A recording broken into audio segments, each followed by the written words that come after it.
All right, welcome back. So, I know that little intro right there was a little long. I did it on purpose. Did you actually wait for me to speak, or did you skip it? It all links down to your psychology. Are you impatient, or are you patient? That's really the core of it all. So, in this video, I'm going to go over some topics on psychology, which you may find enlightening, and hopefully, I have topics that other books don't speak about. I've been wanting to make this video for a little while now. It's just that I've been trying to collect ideas on how I became profitable, how I got here, what did I do to get here, and how can I share that with you guys.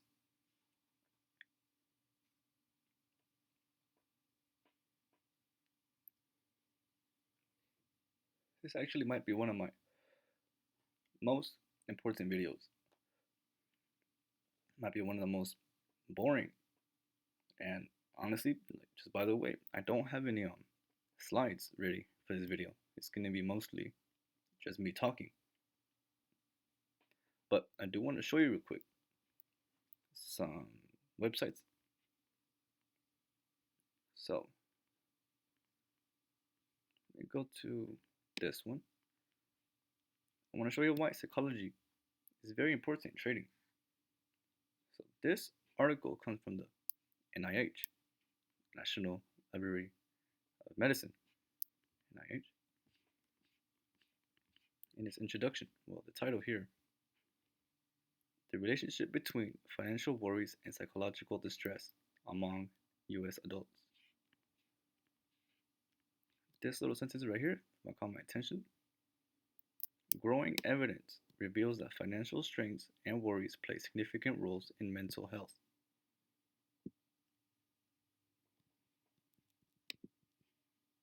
This just shows that financial strain, stress, you can even call it torture, in my opinion. Why? Why would I call it torture, right? Because let me show you something.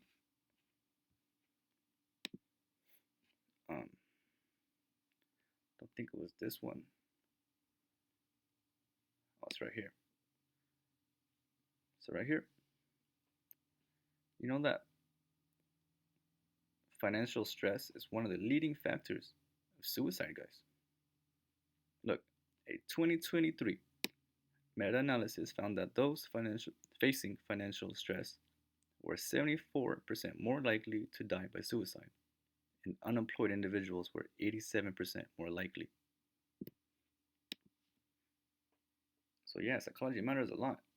Your financial stress, it can push you over the edge to the point where you feel worthless, you feel helpless, like you're not meant to have it or something, or even I've even had thoughts like God isn't on my side. Like, what am I doing wrong? It can get deep. It can make you feel a lot of different ways.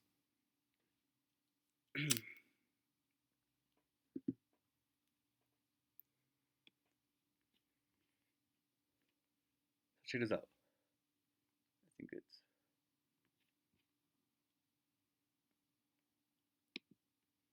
right here. Look, the APA, the American Psychiatric Association. They basically see trading as a gambling disorder. And you know that many people, they like to equate trading with gambling. That's because as a beginner, you don't know. But of course, even as an experienced trader, I know that the house wins the majority, right? There's a saying 90% of traders end up failing in the next, no, I'm sorry, in the first 2 years, something like that.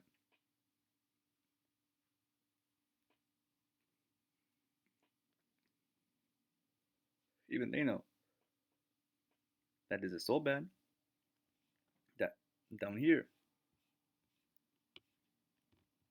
right here, talk about preventing suicide. Problem gamblers are at increased risk of suicide because at the end of the day, we're here to make money, right? But it's also losing money. And there's those who are too emotional in their trading where it does replicate gambling. They're just buying and selling. Like when they see an up candle, they buy it and then boom, it goes down. That's just gambling.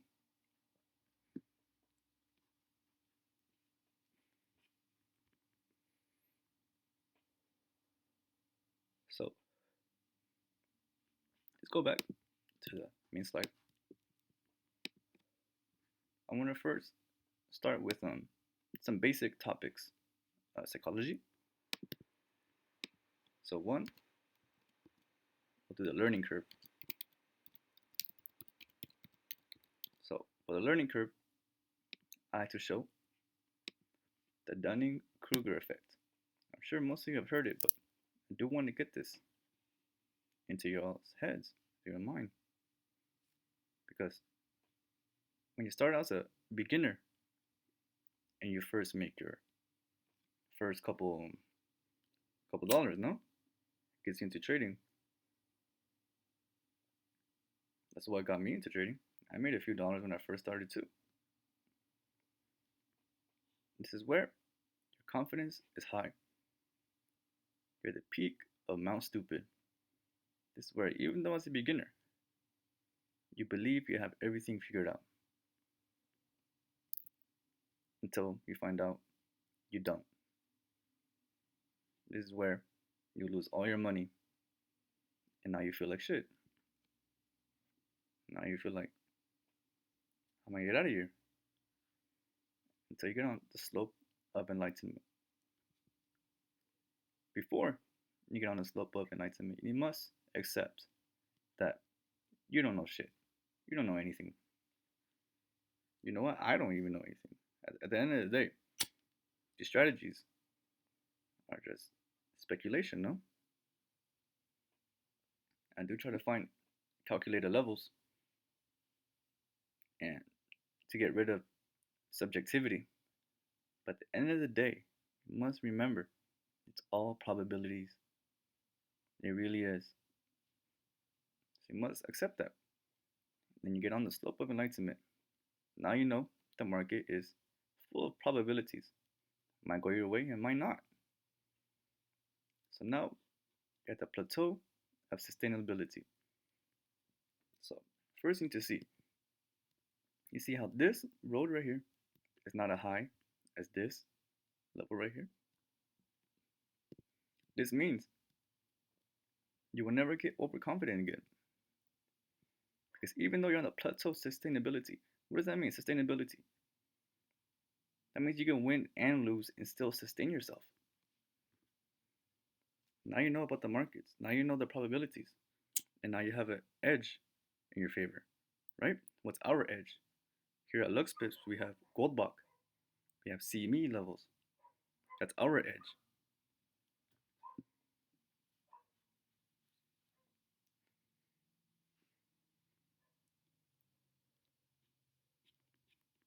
So, going back,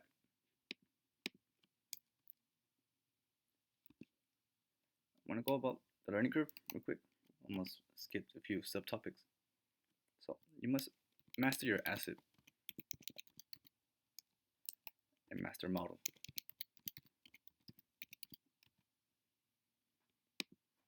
Because before we go on any further, to become a trader, you must master your asset and master your model. You must have a plan of how you're going to attack the market. You need to do a lot of back testing, a lot of studying. I've told some of y'all I've been doing this for 6 years now, almost 7. Y'all think in my first 2 years I made money? No, I didn't make shit in my first 2 years, to be honest with you. Being completely honest with you guys, I didn't even have a mentor. I did everything myself. I was just looking at the market and just trying to figure things out. To be honest, I wish I didn't do that. But at the same time, it is a good thing. Why? Because it delayed my learning curve. I feel like I could have been profitable a little bit more sooner if I knew the right topics, right? The right things to learn, which is why I made my mentorship to give you guys the crucial information, the right information that actually works, that actually made me money.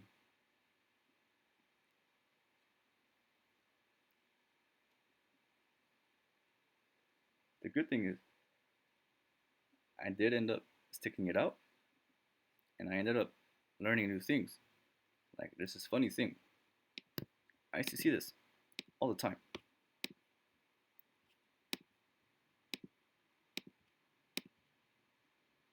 This. Then the market would come back, test it, right? I used to call this a hot dog because it would be a green bar, a red bar, and a green bar. Kind of like a hot dog. The bun's on the side and the hot dog in the middle. Until I found out about ICT. When I found out about ICT, I watched one of his videos about order blocks. And I was like, holy shit. I'm not the only one who's seen this. And that's when the whole world opened up to me. I learned all about ICT.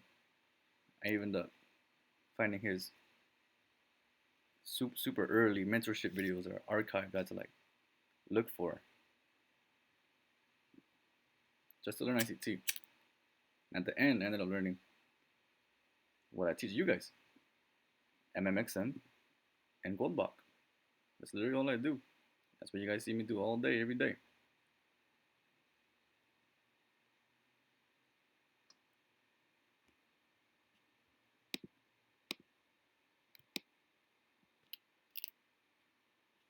So, cognitive bias.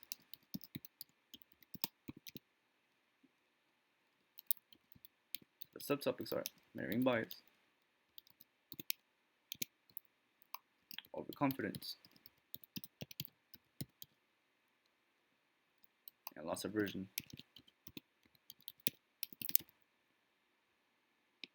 So, the mirroring bias thing. So basically, you're believing that you are right. Just like how it was a few weeks ago from today's date when I made this video, where I had some objectives on gold that were bullish, but the market was bearish, right? That's what I get for mirroring bias. I didn't have my optimistic side.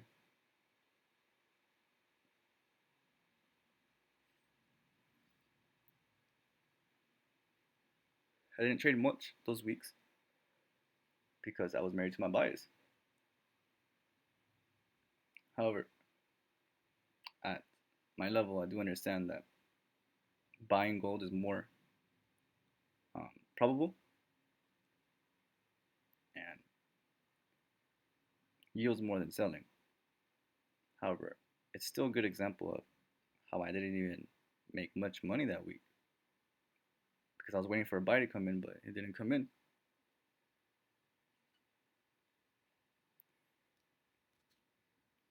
That's gonna be like another topic for this video, because basically saying that not every day is a trading day, not every week is a trading week. Honestly, not every month is a trading month. In my career, I've been full-time trading now like 3 years now, three going on four, I believe. I've noticed that in the last few months of the year, basically October, November, December, I do pretty terrible. I think it's because of burnouts, just trading all year, and also because that's when the market basically resets. So price action is a bit choppier. But I'm just trying to say that not every month is going to be good for you. As a full time trader, I know you guys want to become professional and do this full time. Some of you already are. But some of you don't understand that it's not all butterflies and rainbows. I know that there's people on social media who are showing millions of dollars they make, right? But what's the reality? Not most traders are like that. And even myself, you don't see me making 100K in a month. I make around like 10 or 9 or a little bit less. But I'm still sustaining myself, right? Referring back to the Dunning-Kruger effect earlier.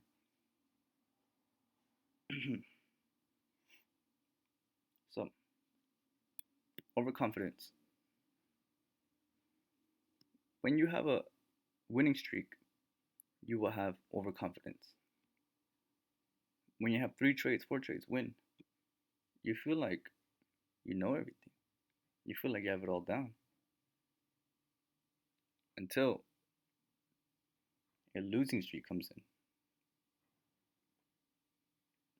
Now, how do you feel when you're in a losing streak? How do you feel? How do you really feel? Do you feel like shit, or do you feel like you can make it out of there? Whenever I'm in a drawdown, I fix my mind to I can get out of this easily in 1 or 2 trades. But am I gonna go find those 1 or 2 trades instantly? No, that just ties into revenge trading, right? I'm trying to say that you shouldn't have much emotions in your trading. You shouldn't have overconfidence, and you shouldn't feel um, less confident in your trading. I don't want you feeling happy or sad. Honestly, this might sound terrible, but you have to be a little bit like a robot. You have to be emotionless. When you take a loss, you need to take it on the chin. You need to accept it. When you take a loss, understand you took a loss and just go take a breather real quick.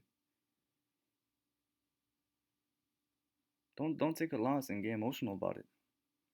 That's gonna delay your learning curve like crazy. That type of emotion right there, that can destroy you for years. Years. Some people don't even keep going in training because of their own emotions. They can't do it. So loss aversion, right? It's basically like um, fear of getting in.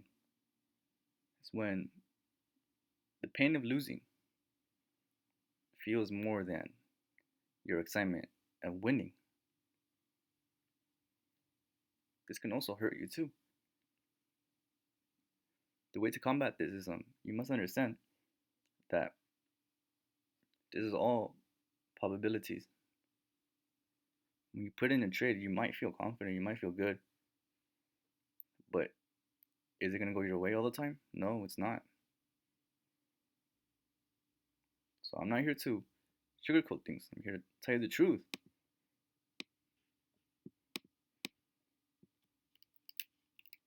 3.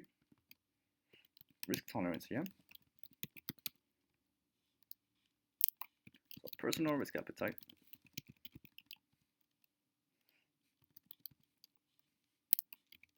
Position sizing psychology.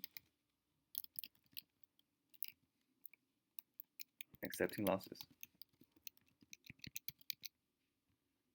So, personal risk appetite.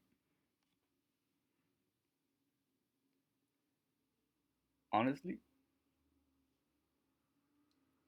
the more money you have, the more of an appetite you will have.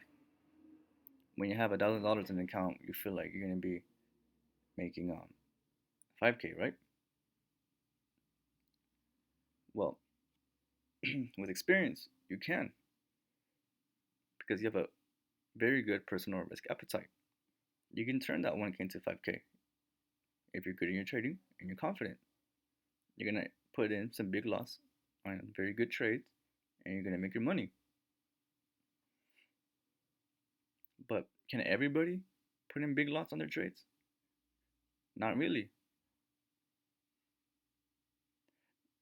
Some people they get hurt when they feel them losing $50 or even $10. $10 and or I should say, to give a better example, $100 for me, like losing $100 in the market, that feels like break even to me. That feels like that's fucking nothing. But I know that $100 to my cousins in Mexico, that's basically like a 2 week pay right there. You understand? For my cousins, if they lost $100, that would hurt. That means a lot to them. To me, it's not sound shitty, but it doesn't hurt me that much. I got used to it. That's the thing. In all my years of trading, I got used to um, being in drawdown, being in losses. You must go through that phase because at the end, when you're done, when you finally understand, it's not gonna hurt you that much. There's been days where I've lost um, a lot of money, like 3K, 4K in one day. Does that make me go crazy? I mean, a little bit. If I'm gonna be completely honest with you guys, right? But I do try my best to not let myself get emotional about it. I go outside. I go to the park. I go play with my dog or watch a movie with my wife. So that just ties into position sizing psychology. So you can also say this about beginners too. There's some beginners who put in big lots, not really understanding how position sizing works in the market. They put in a lot thinking that they're gonna make a lot of money, but man, you're also gonna lose a lot of money too when you lose. No, and also this also ties into overconfidence. When you're winning a lot of trades, you might feel the eagerness to make your lot size a little bit bigger or a lot bigger. That's your overconfidence playing right there. That can also destroy you too. I've seen it before. I've seen people's whole weeks, a whole month's worth of work, sort of stuttering, um, just disappear just by one or two trades. I've seen that happen before, guys. Don't let it happen to you. Try to stick to your same lot. I know it's super boring. I know it's super boring. Even if you're up 5K, 6K, just add in like another point 25 or point 50 or point 75 and build it up, compound it. You guys know the power of compounding, right? Do that. You don't need to put all your eggs in one basket. Even when you're up, even when you're in profit. So, accepting losses. Like I said earlier, you must go through a phase of losses to then accept your losses and understand that it's your fault. It's your fault you're fucking up. It's nobody else's. This is the only job in the world where you make your own decisions. If you mess up, that's your fault. That's nobody else's. You messed up. So, what are you gonna do about it? Are you gonna learn from it, or are you just gonna keep messing up? Are you just gonna be how should I say,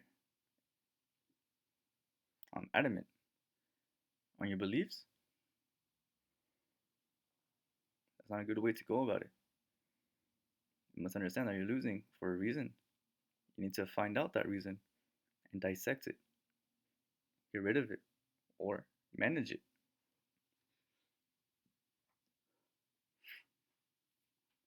So,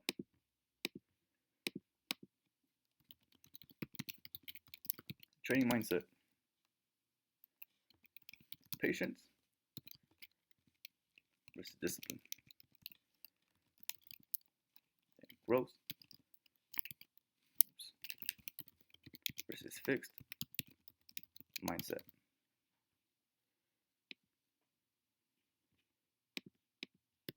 So in trading,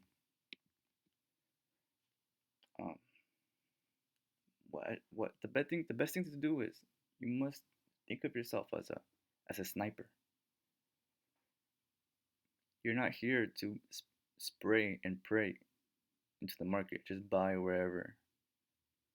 Or you know what? This looks kind of good. I'm gonna take a buy. The market doesn't work like that. So patience versus discipline is why I was referring to the sniper analogy. So when you're a sniper, like a real sniper, what do? They stay out there for days. They're mostly doing recon. They're just watching for days in one spot. That's patience right there. You must wait for like an animal, right? You must wait for your prey before you attack. You must wait for it. Wait for your prey to get closer to you. You're not gonna attack it from far, right? So when the opportunity comes to you, it's gonna tell you, "I'm here." The trade will tell you, "Get in." You will see your triggers. You will see your signals when the time is right and at the right level. Just wait for it. Like I see that a lot of traders they like to buy or sell blindly when price comes into their level. Yeah, it's a terrible way of trading. Terrible. It's not consistent. It's not long term. Let price come into your zone, your level, and then make a structure, and then show you that it's turning in your favor. You can't just expect it to. Now you're just predicting. What, are you psychic now? Can you read people's minds now? No. So why are you trying to predict the market? That doesn't make any sense.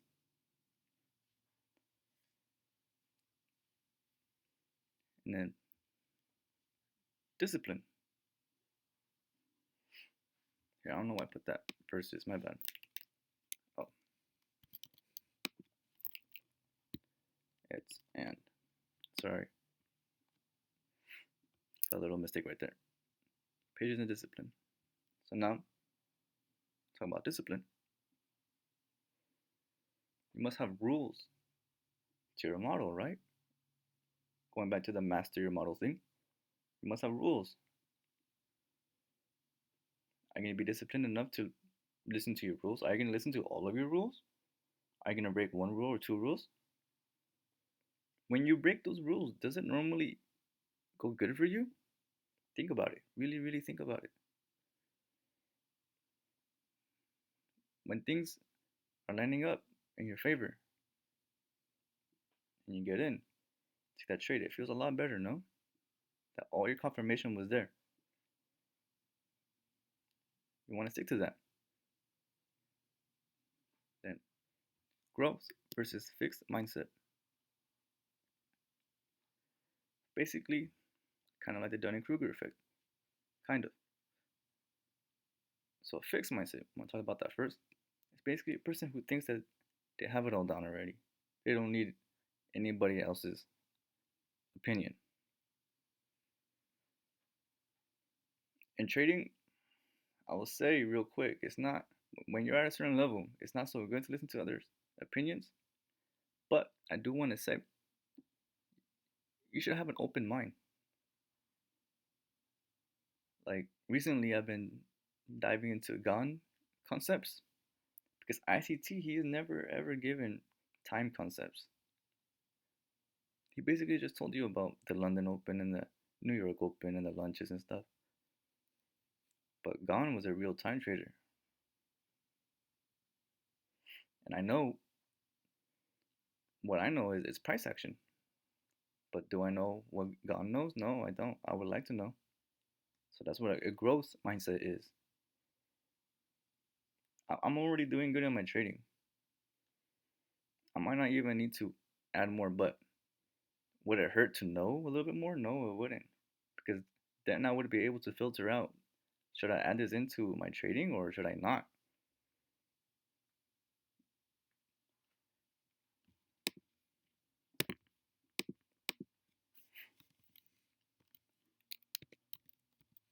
So stress management.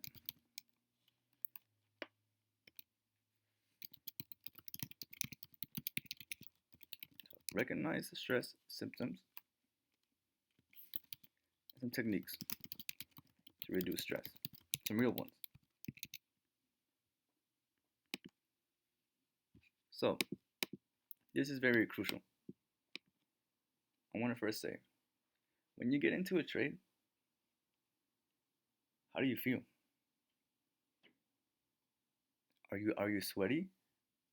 Is your heart racing a little bit more than it should be? Do you feel nervous? Do you feel your body warming up a little bit more on the inside? That's stress. You probably shouldn't even be in that trade that you're in. Or you should probably size down your trade, no? Because it's really monetary value at the end of the day that we're seeking. You need to recognize those stress symptoms. Recognize, you know what? My heart is being a little too fast in this trade. Maybe I shouldn't even be in this trade. That's how you gotta think. So techniques to reduce stress. So honestly, what I do is I like to set and forget. I like to just put my trade in. I know I have some videos where it looks like I'm watching the trades constantly throughout, right? But honestly, I'm just leaving my computer recording and I leave the room. I'm actually doing something else. You don't know what I'm doing. I'm smoking a blunt. And just, I try not to worry about it. Honestly, I've also learned to not move my stop loss as much. I know people like to talk about put your stop loss at BE and stuff like that. But on gold, like what I trade and the way I trade, I just set my TP and my stop loss. For me, the way I trade it's either it hits my stop loss or it hits my TP because I know my TPs are straight, like they're good levels. And if it hits my stop loss, then that's my fault. Then I didn't read the market right. Of course, hitting BE is a lot better than taking a loss, right? But honestly, I'm not trying to be there for when um, price moves up and I'm thinking, you know what, I should probably put a BE now. You've seen gold. You've seen how it retraces like crazy. There's sometimes where I shorten my stop loss. Sometimes. So, techniques to reduce stress. Lower down your lot size. Lower down your trade frequency. Should you really be taking 5 trades a day? Do you really think that's sustainable in the future? Not really, right?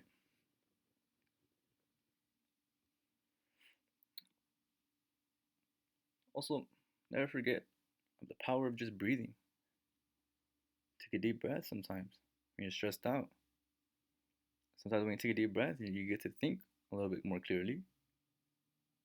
And also, I also want to say is, have you eaten? Kind of like being your mom right now. Like, have you eaten today? Have you slept? Are you in a um, good physical condition to be trading? I know trading is mental, but still, like, your body affects your mental psychology. You know this. You need to eat. You need to get some good rest. You need to wake up. You can't just wake up from your alarm and then boom, your eyes are on the chart and expect to trade. You can't do that. You need to like get up, get some water, wash your face, sit down at a chair. It's also like, I also kind of want to say real quick that when I bought myself a little desk and a chair for my trading developed like crazy. Next time I'm gonna talk about things that other people don't talk about. Cause I know there's traders out there that like to trade on their bed, right? Where they relax and stuff. But once I got my desk and my chair in a room, it feels a bit more official. It feels more like a job. It feels like I'm clocking in. It feels like, all right, time to get to work. That's how it feels like. And hopefully that's how it feels like for you guys too.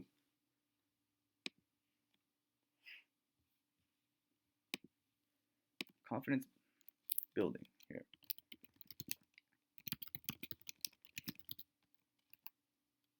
So, I won't lie to you. Confidence will come through experience. Like I said earlier, I said it a couple times now. You need to go through a phase where you lose a lot. You need to go through a phase where you win a lot. You must acknowledge how you feel. And then acknowledge how the market works. Through these years, you will gain more experience. You will have a lot better and a stronger pattern recognition. Your intuition, your gut feeling will become stronger the more you trade. Just need to persevere. You need to keep going through. You need to keep going. You can't give up. I didn't give up. Being a little bit personal, I've had girlfriends that I've been um, how do you say, in relationships with for years break up with me because of trading. It took a lot of my time in the beginning, but I stuck to it. I knew that this is better for my future, and this is how I want to make my money. This is how I want to live. I stuck to it, and then I gained my experience, and now I'm doing a lot better. And now I'm not even worrying about that type of stuff. I'm married now, and I can relax. So those were like basic topics right there.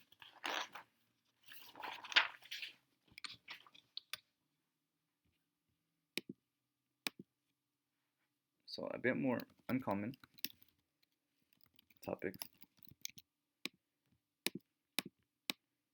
So over here.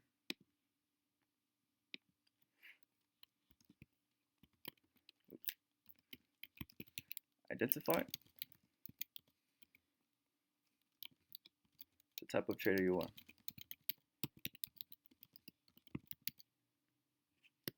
So, do you like to scalp? Do you like to intraday? Or do you like to swing? How I do. I'll swing for a day or two, or even three. That's how much patience I've developed, how much discipline I've developed over the years. But at the end of the day, I hate scalping. I hate it. I think that's a terrible way of trading, in my opinion. If you guys like scalping, that's you. If you're making money from it, that's good. Don't let me stop you from making money. That's just my personal opinion. But if you know that you're in kind of an impatient trader, you only like to be in the market for a few minutes, so be it. Make a trade for a few minutes and get out.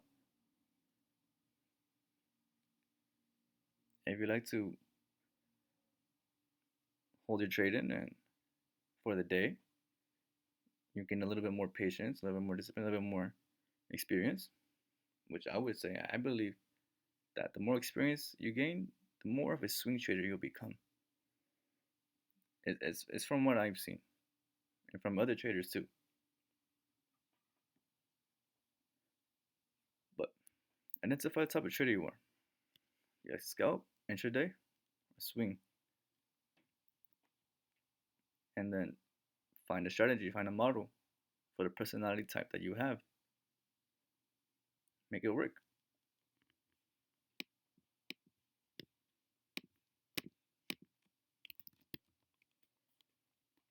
So, roll of boredom.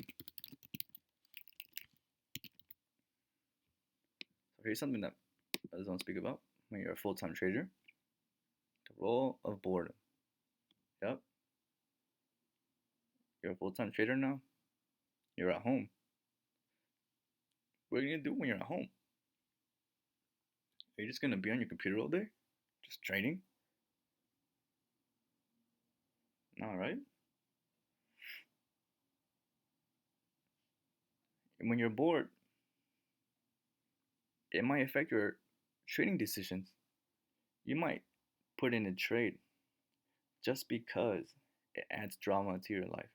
I know that sounds funny, but honestly, that does happen. Some people trade just because they want to have a trade and they want to feel something. You understand? Hopefully, you understand what I'm trying to say. That's a bad thing to do. They're just filling in their time by trading. That's gonna affect you badly. You must find a a window, a time window where you trade and you focus on. And the rest of the day, just relax or study or what you need to do. But you can't be on your computer all day. You can't do that. You're gonna burn yourself out, and your eyes are gonna get burnt out from the computer screen. Think about it long term. Really, really think about it. You want to be a trader? You want to be looking at a screen the rest of your life? That's gonna mess your vision up, guys. I might actually invest in some. There's like these special type of glasses for computers. My brother showed them to me. Honestly, in my years of trading, I think my vision is going a little bit blurry. I can see it when I read things, and that's from staying up all night in a dark room looking at a trading screen. That's my fault. But I'm not the only one that happens to it. I know that, which is why I'm speaking about it.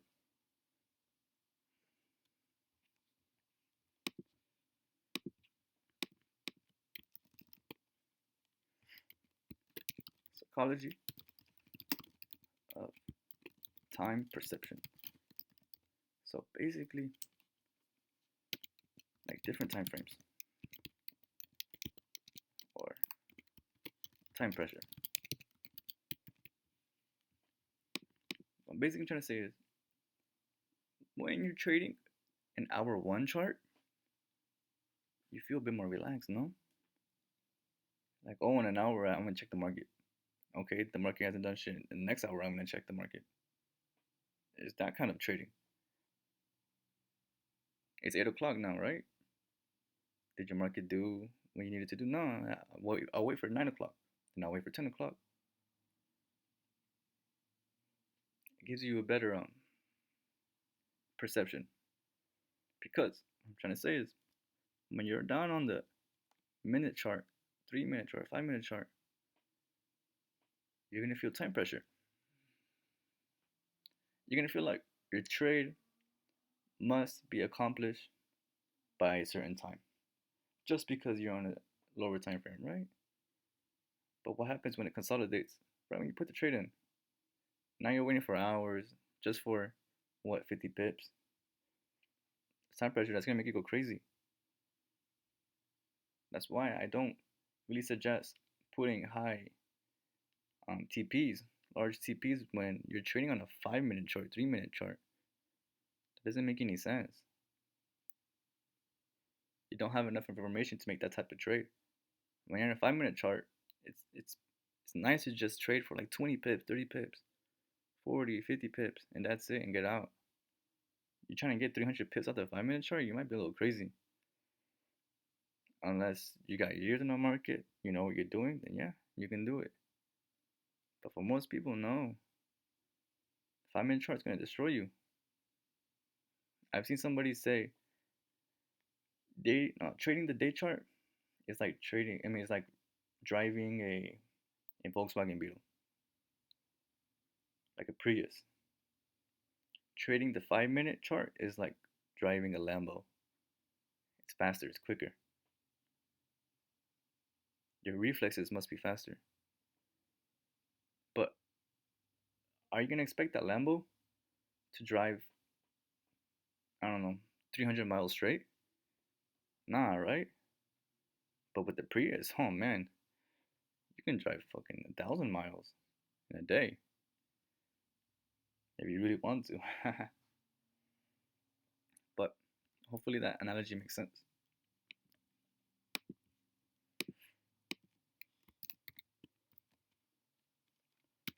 So subconscious,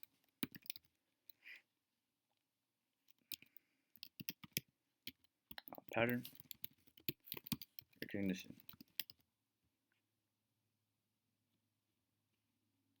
So when you're getting experience training through all these years, you're gonna have a better pattern recognition. This is mostly like trying to say is intuition, your gut feeling. You're gonna see. This is why I said to master your favorite asset. You're gonna see patterns play out. You put enough chart work, chart time, I should say. You're gonna start seeing things line up. You're gonna start seeing how the market moves. You must lean into this. I know that there's other people's models and holy grail and stuff, but what do you see in the market? Do you see something? If you see something, stick to it. Stick to it. That's your subconscious, subconscious pattern recognition.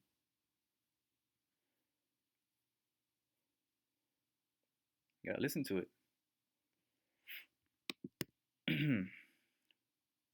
But also, I'm gonna talk about this a little bit more a little bit later. So we're on 5, right?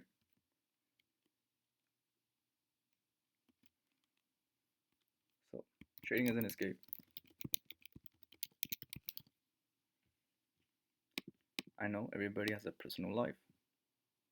You might have a shitty day.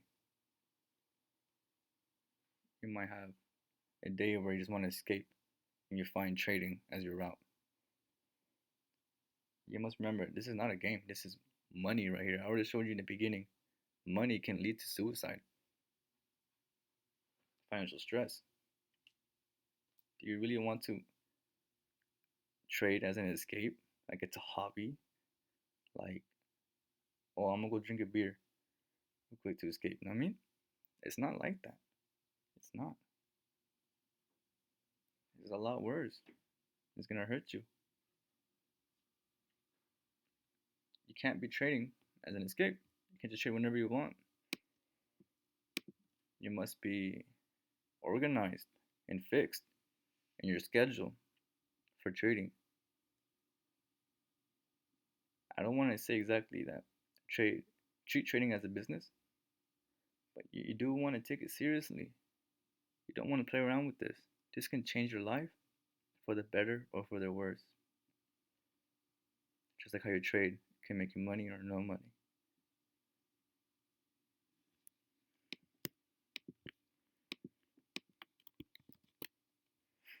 So, social isolation.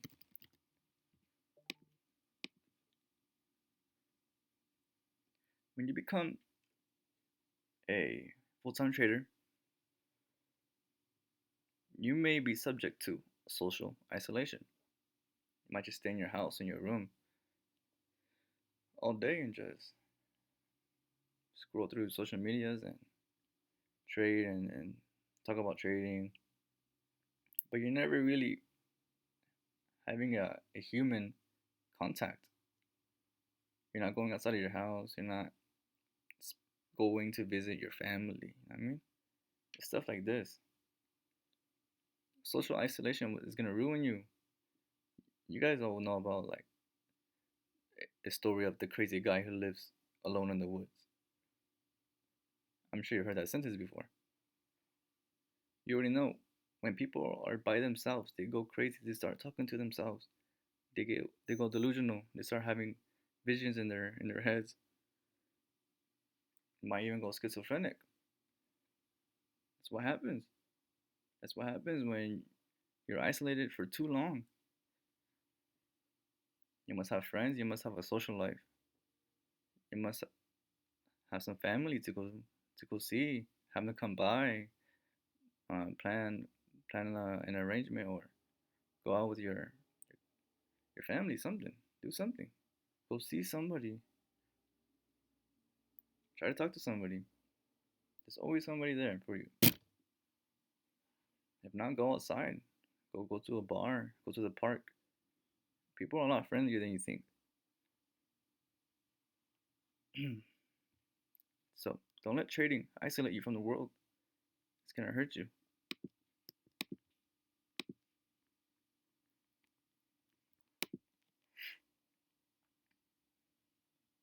So,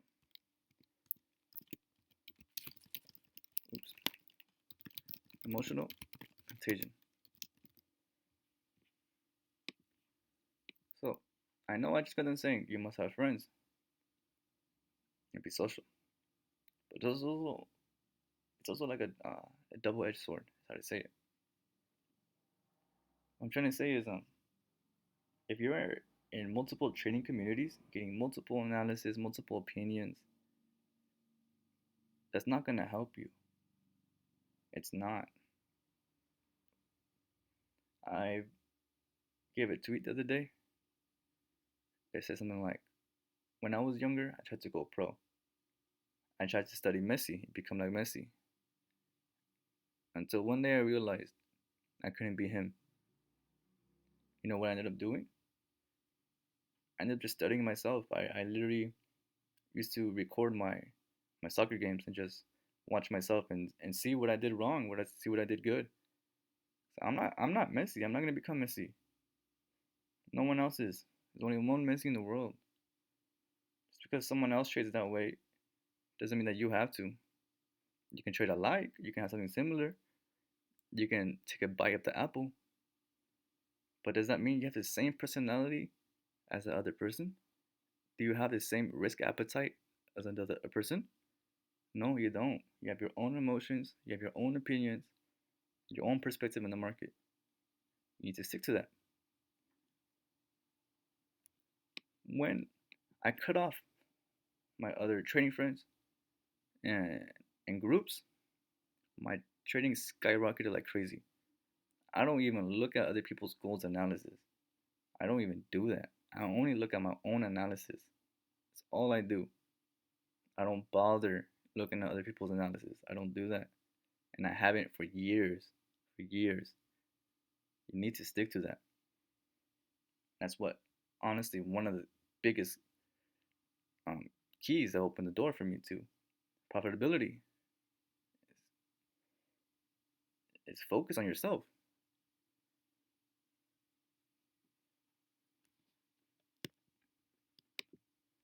So that's what I have for the uncommon topics. Now I want to go over some personal things that I've found in my life. Oops. So some personal advice to help combat bad psychology and lead you to profitability. So I've written over some things that I believe will help. Okay. So what I've written down is you must be patient. Not every day is a trading day. I haven't traded in the last 2 days, I believe, or was it just yesterday? And today, I think I should say. I know that um gold is consolidating right now. Do I really want to trade that? No, not really. That sounds terrible. If I put in a trade right there, I feel like I would be stressed out, no? Trading in consolidation, that feels terrible. I would never. So not every day you're gonna be trading. Relax, go study a little bit. Look at the charts a little bit. Like it's not gonna hurt you. Look at the charts a little bit, but you don't need to have an impulsive feeling of I need to make a trade. It can't be impulsive.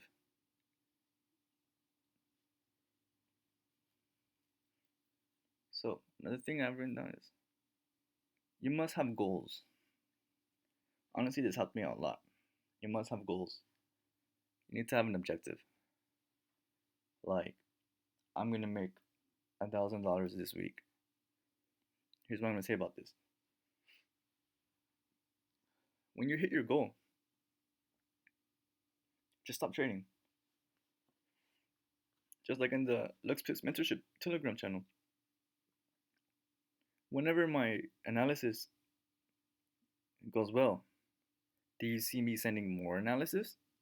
New analysis? Okay, guys, my TP hit it. Here's another one. No, I don't do that, right? I don't do that. You know why? Because the market is full of probabilities. In the first beginning of the week, your profit, your objective, maybe a hit. Does that mean that in the second part of the week you have to be trading more? No, it doesn't. All you're doing is adding more risk to your portfolio. Every time you take a trade, it's a risk. So every time you take a trade, you're adding more risk to your money. You must have as less risk as possible. That's it's gonna make you gain money and sustain money.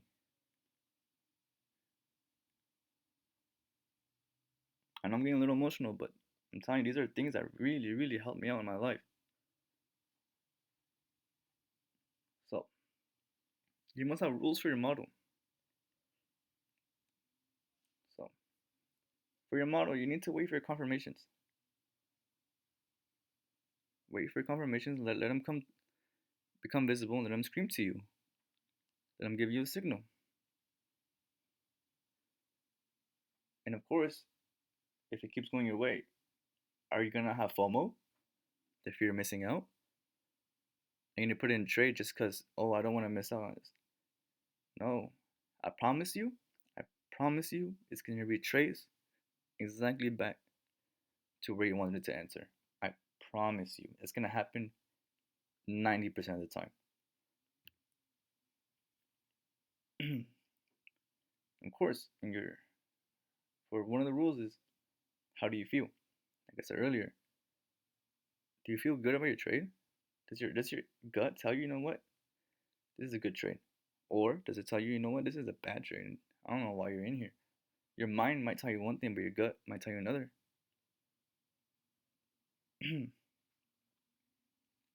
So, what if you take a loss? When I take a loss, I like to get off the chart for an hour and I like to get back on because I took one loss. But that one loss, I understand that if I take one more loss, another loss, like two losses in a day, I'm done for the day. That means I'm doing just terrible. I'm ass at trading. I shouldn't even be trading that day. When I have one good trade for the day, honestly, I think about just closing for the day. I don't think about making another second good trade or a third good trade. I'm gonna make more money today. No, no, no. I don't think about that. I think about, okay, my trade's good. I'm out. Peace. I'm chilling now. What the heck? I'm not gonna put more risk into my portfolio, like I just said. Even if you have one win, one loss, close out for the day. Even if you hit BE, close out for the day. Come back the next day with a refreshed mind, clear mind, and trade better. Because there's been many times where I've hit BE and I feel like, you know what?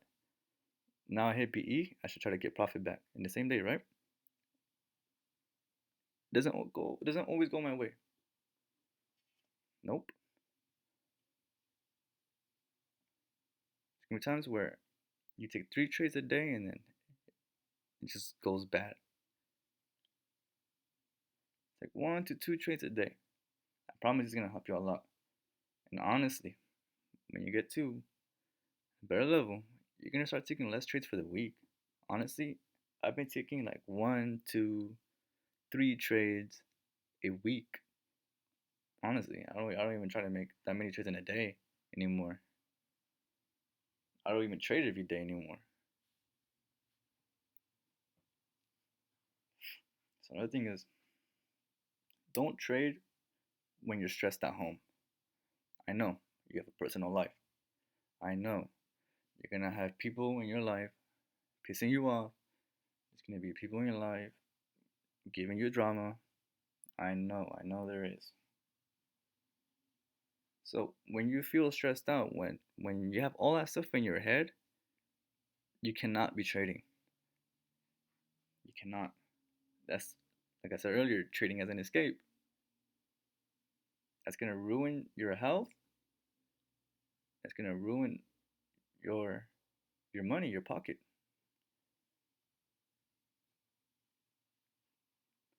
Also, have a sleep schedule. So here in California, the New York Open is basically like 5 a.m. London Open is like 3 a.m. basically, or no, actually I should say 12 a.m. to be more exact. So that's late into the night for me. That's not daytime for me. That's why I don't even trade London. London's literally midnight for me. So what I ended up doing is I go to sleep early. This might sound funny, but I go to sleep around like 9 and 10 now. I've been doing that for a good few months now, and actually I feel better because right when I wake up around 6, 7 a.m., whichever one I feel like it, that day, I feel a lot better. I don't feel groggy. I feel ready to trade, and my body is already gotten used to it. I can't even sleep at 7 a.m. anymore. My body is used to getting up at that time. So your sleep schedule is very, very crucial when you're full-time trading, of course. Okay. Another point, being eat before trading. There's been a study that when you eat before decision making, you will make better decisions. You will. When you have an empty stomach, you have a higher probability of making a bad decision. That's what I'm basically trying to tell you. You want to have things in your favor. You want to have food in your belly. So now you know that your brain's going to work a little bit better.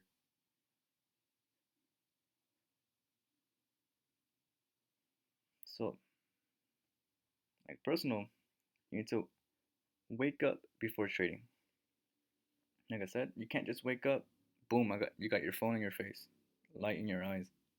No, you need to like at least stand up, get up out of your bed at least.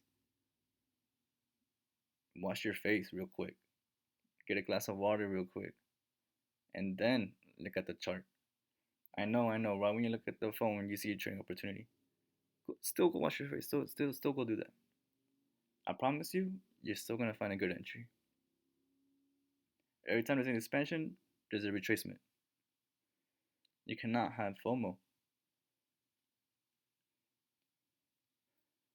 Another point I want to add on is I personally took up on chess.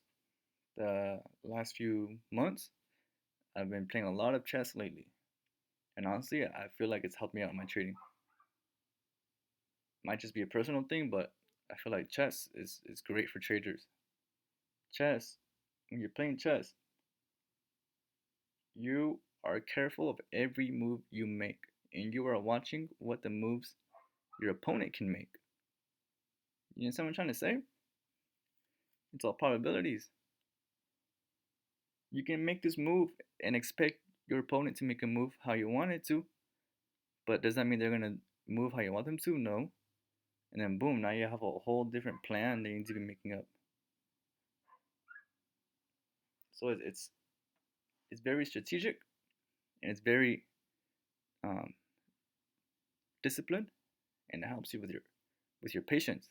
It helps you sit down and look and observe and understand what your position is and what you can do about it.